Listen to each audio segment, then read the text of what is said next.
Ladies and gentlemen, welcome back to my podcast, Live Your Best Life Every Day. My name is Stefan Daju, and today we're going to be discussing toxic empathy, how to recognize and address the dark side of compassion. Gear up, let's dive right into it. Okay. Now, empathy is often regarded as a positive and essential human trait. Now, that's a fact, like we all know that.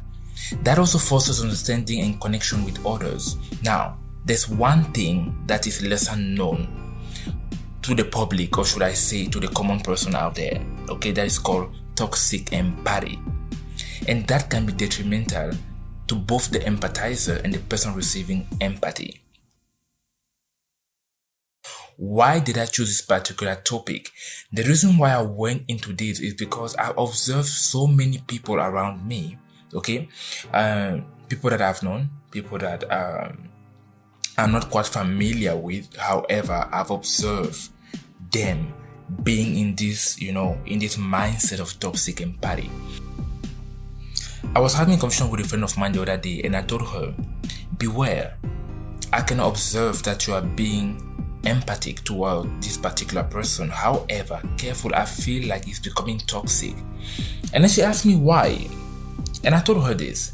Listen, you've mentioned this particular point several times, but now the condition of that person seems to bother you so much that you just can't seem to find rest with yourself. It's as if you are the one feeling what the person is feeling. Now, out of trying to help, okay, you were not able to get the person to do what is right for their own selves. But now you need to understand that there is a thin line between displaying empathy and empathy becoming toxic. And this is what I want to share with you guys today. I'm pretty sure one of you guys or girls have known or we know somebody who is dealing with toxic empathy. Now let's begin with how it starts or how it manifests. Toxic empathy occurs when individuals become overly enmeshed in the emotions and the suffering of others to the point where it negatively impacts their well-being. Does that make any sense? I mean, do you relate here? Do you feel somehow? Because I know I did the first time I actually got my mind wrapped up around this whole concept of toxic empathy. In this episode, we will explore how to spot toxic empathy, and we will come up with practical strategies to stop it from taking a toll on our mental and emotional health. Guys, I've always said this. Sometimes you may mean well out of wanting to help, but on your way to doing so, you might end up putting yourself in grave danger. I say that to say this. There is a reason why it is advised when someone is drowning, be careful, be really, really careful, because while trying to help them or save them from drowning, you might end up drowning. And this is a fact out of life altogether. So you have to beware the extent you go. And it's good to put yourself in other people's shoes so that you can understand them. Be careful not to walk in them. Those aren't your shoes. Do you understand me? Now let's start with spotting toxic empathy. I'm going to break this down into numbers just so that you can keep track. So grab maybe a piece of pen, paper, grab whatever you can grab, okay? And just take some notes. And that's it. Now let's get into it, okay? Emotional exhaustion is the first thing that I'm going to point out here. Empathizers might feel overwhelmed, by the emotional burden that they carry for others. And now, if you find yourself constantly being drained emotionally, mentally depleted after interacting with a certain individual, it could be a sign of toxic empathy. Trust me. I'm not going to hint anything, but I'm just going to say this. I've had conversation with people that after once we were done, I felt tired. I felt like I needed to go and take a nap. I felt like I needed to sit down for a bit. I just felt like I needed to walk away from them and catch a deep breath. Those people, whenever they even phone you or text you, you just feel anxious. already. I mean, without even reading the message, the notification just showed up. You're already feeling anxious about what they're about to tell you or what's happening. And that is a sign. Now, the second one is codependency. Toxic empathy often leads to codependency relationships, where the empathizer enables and reinforces unhealthy behaviors in others due to their inability to set boundaries. You've heard this 1,000 times, and I'm going to say it for 1,000 and God knows what time. Set boundaries, okay? Boundaries are needed. You can't allow yourself to be emotionally depending on someone. You can't allow yourself. I mean, even if you're in a relationship, in a situationship, whatever ship you are in, you cannot allow yourself to end up being codependent. It's just unhealthy, and that's some period. Now, point number 3. Neglecting self-care. Listen, that's one way to spot toxic empathy. You might ask yourself, how come? Now, here's it, okay? Listen up. Empathizers often prioritize others' need over their own, neglecting self-care and personal well-being in the process. Have you ever witnessed that? Because I know I did. I know people who will tell you, oh no, you know what, I have a big heart, I care too much, I can't see other people suffering. Listen, you need to take care of yourself too. Your well-being comes first, because if you are unable to take care of yourself, if you lose that element of well-being, of what use will you be to other people? I mean, I've heard that right, left, center. I've had a conversation with people who are very generous and very giving. And, as much as I believe in helping other people, I also believe in self-care, because if you don't take care of yourself, life can happen. Life will happen, as a matter of fact. And if it didn't happen to you, well, you don't know the bit of it yet. And you will understand once it happens to you. Self-care is important, people. It is important. Help other people, be there for other people, but be there for yourself first. Be there for yourself first. Now, point number 4. Okay, I hope you are following, okay? Point number 4, we're going to talk about emotional fusion. Now, catch this. Toxic empathy can cause a blurring, it can cause a blurring of emotional boundaries. Making it challenging to distinguish between one's own emotion and others' emotion.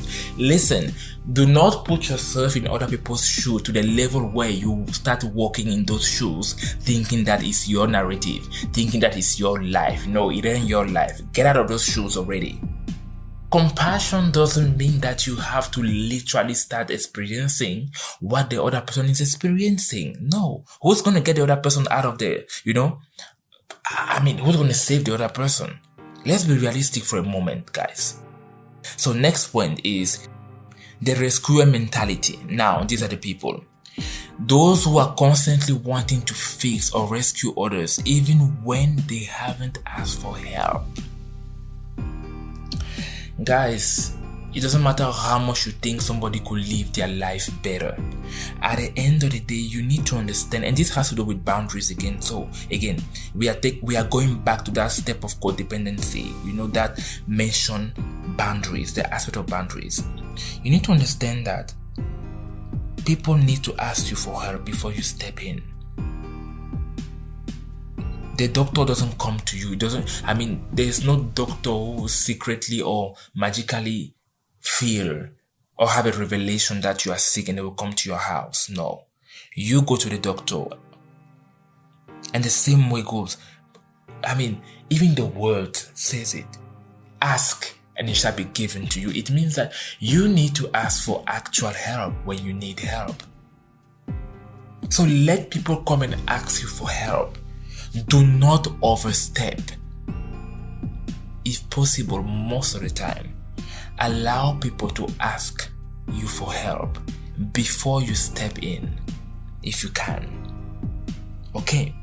Because when you overstep, you cannot break their boundaries as well as yours, sort of, because some people react in quite an aggressive way sometimes when they didn't ask you for help.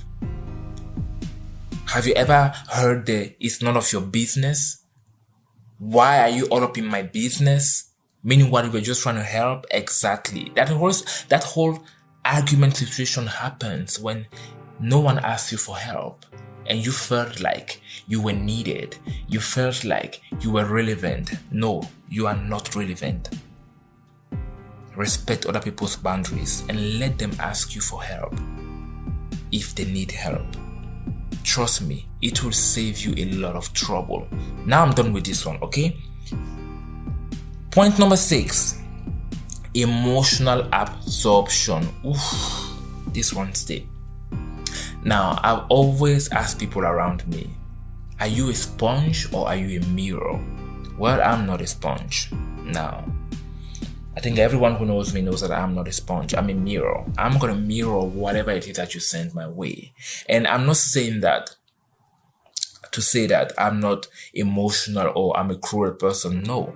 A mirror at the end of the day still absorbs light, but it absorbs light. And the mirror will choose what to send back. So you have to be picky with what you absorb. Because most of the time, empathizers may internalize the emotions of other people, and that will lead to increase in stress, anxiety, or even depression. Do not run with other people's problems as if they are yours. If you want to help them, if you want to assist them, do so, but don't run with it as if they are your problems.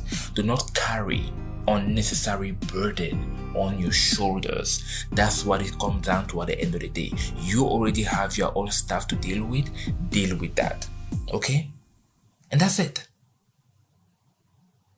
You can assist somebody emotionally without absorbing their emotion.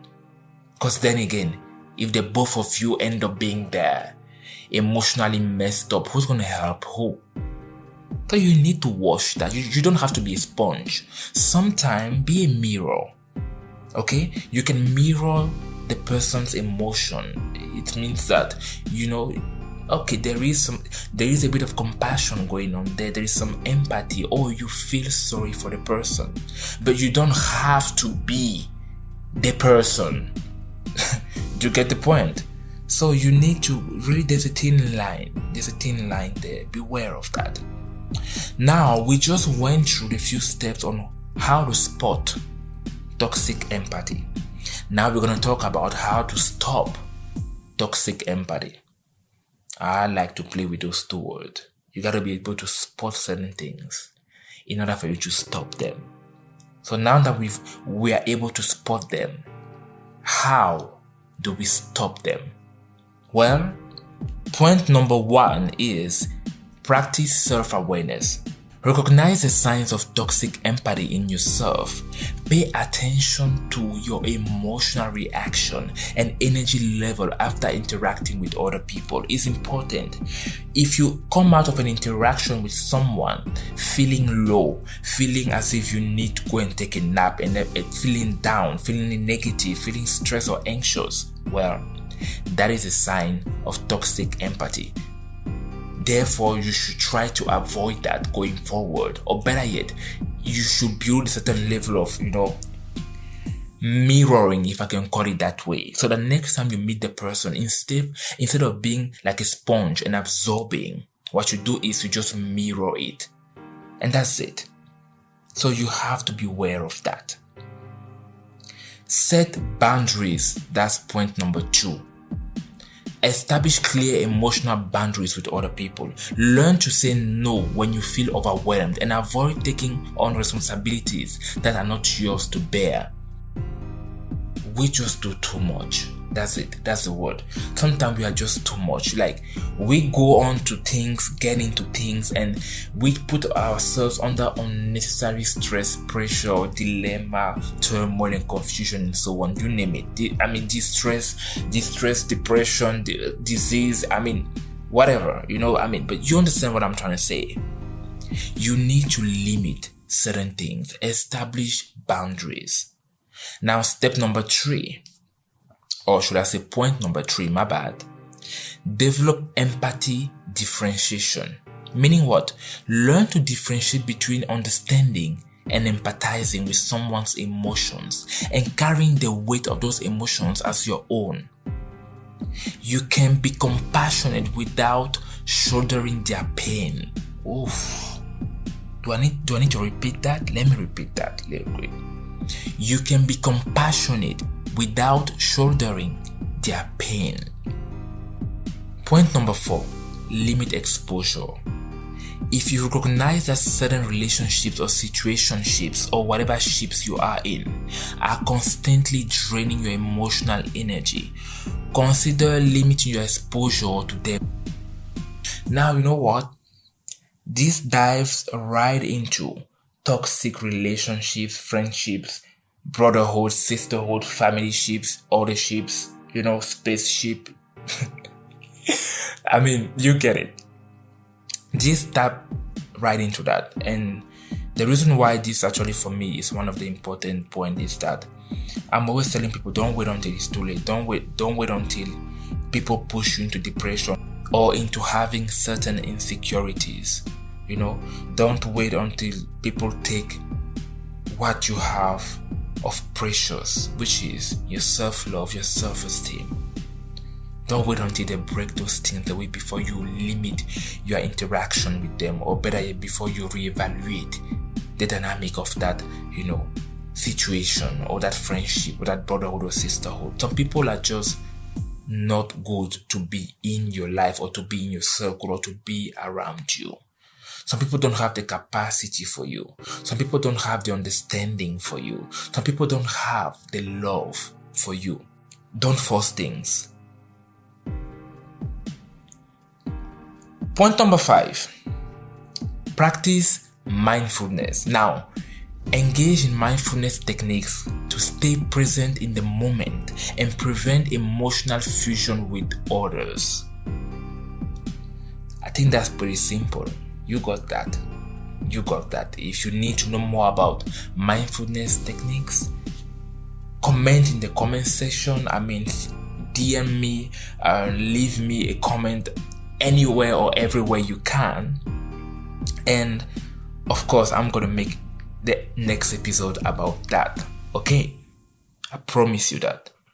Now, point number 6, encourage responsibility.